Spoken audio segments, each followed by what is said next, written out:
চিন্তামণিগড় অঞ্চলৰ এই পশু চিকিৎসালয়ত আমি এতিয়া উপস্থিত আছোঁ। উজনি অসম থলুৱা মুছলিম পৰিষদৰ সমূহ সদস্য আমি আজি এই উদ্দেশ্যলৈ আমি ইয়াত উপস্থিত আছোঁ।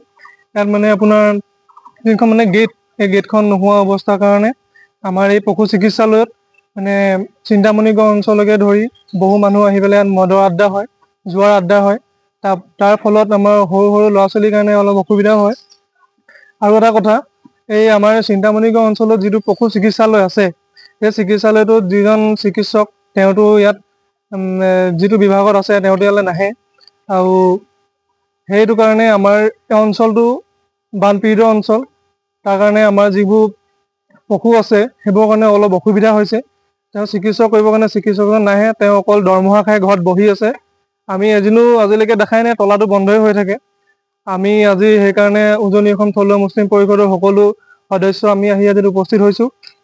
আৰু যিজন চিকিৎসক ইয়াত আজিলৈকে আমি দেখা নাই, তেওঁক আগন্তুক দিনত যাতে আমি দেখি পাওঁ, আমি সেইটো অনুৰোধ কৰিছোঁ।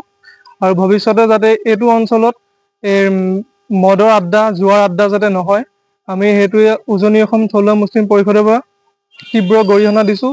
যদি এইটো অতি সোনকালে যদি ইয়াত গেটৰ ব্যৱস্থা নকৰে, আমি উজনি অসম থলুৱা মুছলিম পৰিষদৰ ফালৰ পৰা তীব্ৰ প্ৰতিবাদ কৰিবলৈ আমি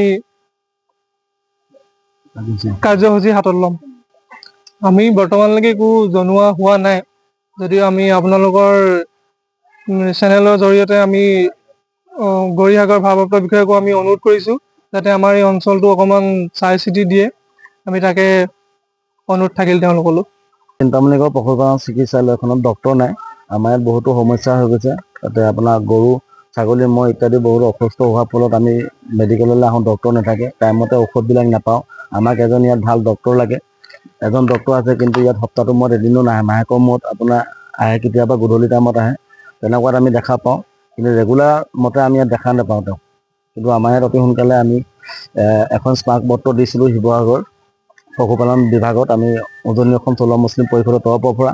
কিন্তু আজিলৈকে আমাক কোনো ডক্তৰৰ কথা আমাক উল্লেখ দিয়া নাই। বৰ্তমানলৈকে ডক্তৰ অহা নাই, কিন্তু আমাৰ পত্ৰখন তেওঁলোকে চাইছেনে বা নাই চোৱা, কিন্তু আমি সঠিকভাৱে এতিয়ালৈকে গম পোৱা নাই। যাতে আমাক অতি সোনকালে এজন ভাল ডক্তৰ লাগে। ইয়াত জোহা খেলে, বৰ্তমানৰ অৱস্থাত জোহা খেল হৈ থাকে, কিন্তু ইয়াত বৰ্তমান চাৰি বাউণ্ডেৰী নাই। ইয়াত গেটখন নোখোলা অৱস্থাত, ডক্তৰ চক্তৰ নহা অৱস্থাত ইয়াত জোহা খেলে। আৰু গোটেই পৰিৱেশটো মানে বিনষ্ট আছে, গোটেই ঘাঁহ বন হাবৰ জংঘলে মানে ভৰি আছে। মানে কোনো পক্ষত মানে ইয়াত মানুহে মানে সন্মানৰ হেৰিটো নাই। ইয়াত এটা চৰকাৰী অনুষ্ঠান আছে, তাত কাৰেণ্টৰ বিভাগ নাই, মানে ৰাতিও আন্ধাৰ হৈ থাকে, মানে এনেই মানুহ ইয়াতে সোমাই থাকিব পাৰে, মানে ৰখোৱা ব্যৱস্থা মানে নাই।